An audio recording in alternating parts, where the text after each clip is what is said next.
सर्वसामान्यांच्या हक्काचा आवाज जागर जनस्थान। राज्यातील शेतकऱ्यांच्या मालाला थेट आंतरराष्ट्रीय बाजारपेठ आणि योग्य भाव मिळवून देण्यासाठी वाढवण बंदरावर लवकरच जगातील सर्वात मोठी कृषी उत्पन्न बाजार समिती उभारण्यात येणार असल्याची महत्त्वपूर्ण घोषणा राज्याचे पणन मंत्री जयकुमार रावल यांनी केली आहे। धुळे जिल्ह्यातील दोंडाईचा कृषी उत्पन्न बाजार समितीच्या नूतन मुख्य इमारतीचे उद्घाटन मंत्री रावल यांच्या हस्ते पार पडले। त्यावेळी ते बोलत होते। राज्यातील बाजार समित्यांच्या आधुनिकीकरणाची सुरुवात आपण स्वतःच्या गावापासून करत असून मुंबई, पुणे आणि नागपूर सारख्या प्रमुख बाजार समित्यांनाही अद्ययावत सुविधा दिल्या जात असल्याने त्यांनी स्पष्ट केलंय। दोंडाईच्या सारख्या ठिकाणी परिसरातील हजारो शेतकरी आपला शेतमाल विक्रीसाठी आणतात, त्यामुळे त्यांना जास्तीत जास्त दर्जेदार सुविधा देण्यावर आपला भर आहे। तसेच वाढवण बंदरावरील आगामी महाप्रकल्पामुळे स्थानिक शेतकऱ्यांचा माल थेट जागतिक बाजारपेठेत पोहोचेल आणि त्यांना मोठा आर्थिक फायदा होईल असा विश्वासही रावल यांनी व्यक्त केलाय। या सोहळ्याला बाजार समितीचे सभापती नारायण पाटील यांच्यासह आमदार अनुप अग्रवाल, राम भदाणे, मंजुळा गावित आणि काशीराम पावरा आदी मान्यवर उपस्थित होते। जागर जनस्थानसाठी रूपक बिरारी, धुळे। दुष्काळाची परिस्थिती होती।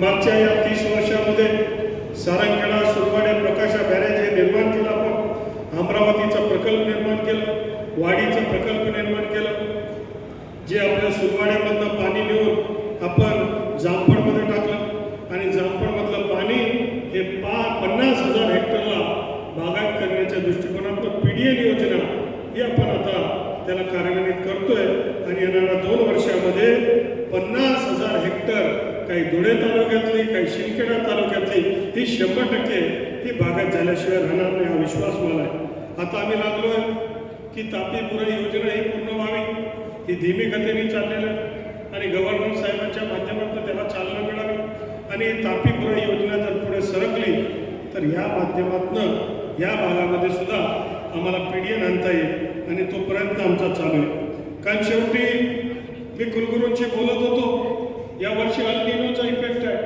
हा अल निनो मला विचित्र आहे, नावे आम्ही ऐकलं नाही। हा अल निनोमध्ये एक दिवस 2-3 दिवस खूप पाऊस येणार, मग महिनाभर पाऊस नाही येणार आणि या सगळ्या विकृत आणि विपरीत परिस्थितीमध्ये आमचा शेतकरी राजा भरडला जाणार। शेवटी निसर्गासमोर आपण ठेंगणे आहोत, निसर्गाशी आपल्याला लढता येणार नाही आणि म्हणून पर्याय आपल्याला व्यवस्था करावं लागेल। सातत्याने आपल्याला सिंचनाची व्यवस्था, ही शाश्वत सिंचनाची व्यवस्था ही उभं केल्याशिवाय आपल्याला पर्याय नाही। पाऊस पडो न पडो, शेतामध्ये मात्र पाणी आलं पाहिजे ही व्यवस्था करण्यासाठी दिवस रात्र आमचा सगळा प्रयत्न आहे। आणि एकदा काही शेतामध्ये पाणी आलं तर त्या शेतीमधनं जो माल आता पिकायला लागला त्या मालाला चांगली किंमत मिळाली पाहिजे। आणि आज जर आपण बघितलं तो कार्यक्रम कशा पद्धतीचा आपण ठेवला आहे की शेतकऱ्याच्या शेतीमालाला अधिक चांगली किंमत कशी मिळेल, हेच काम महाराष्ट्राचा पणन विभाग हे सातत्याने काम करतो। मान्य जयकुमार रावची इच्छा होती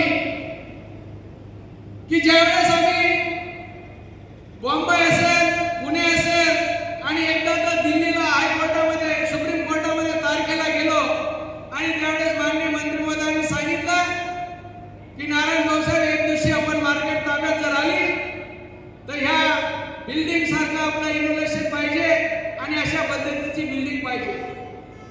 म्हणजे 2004च्या अगोदरची गोष्ट आहे आणि तेव्हापासून मान्य जयकुमार भाऊंनी स्वप्न बघितलं होतं आणि ज्यावेळेस जयकुमार भाऊ स्वप्न बघतात, सर्व कार्यकर्त्यांना हे मान्य करावं लागेल की जयकुमार भाऊ झोपेतलं स्वप्न बघत नाही, जागे असलेलं स्वप्न बघतात आणि ते स्वप्न साकार करण्याचं काम करतात। आणि ते स्वप्न साकार करण्याचं जर असेल तर दोंडाईचा महानगरपालिकाची बिल्डिंग असेल, शिंदखेडा तहसीलदारची बिल्डिंग असेल, शिंदखेडा पंचायत समितीची बिल्डिंग असेल, या ठिकाणी आज मार्केट कमिटीची जी काही बिल्डिंग असेल, बांधकाम विभागाच्या शिंदखेडा असेल, दोंडाईचा असेल, या ठिकाणच्या बिल्डिंग असतील।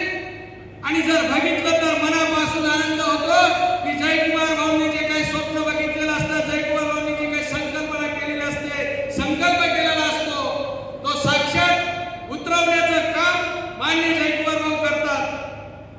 मित्र, या ठिकाणी हे स्वप्न साकार करण्यासाठी काही जादूची गाडी नसते, याच्यासाठी रात्रंदिवस मेहनत घ्यावी लागते आणि त्या मेहनतीच्या जोरावर मग शासन दरबारात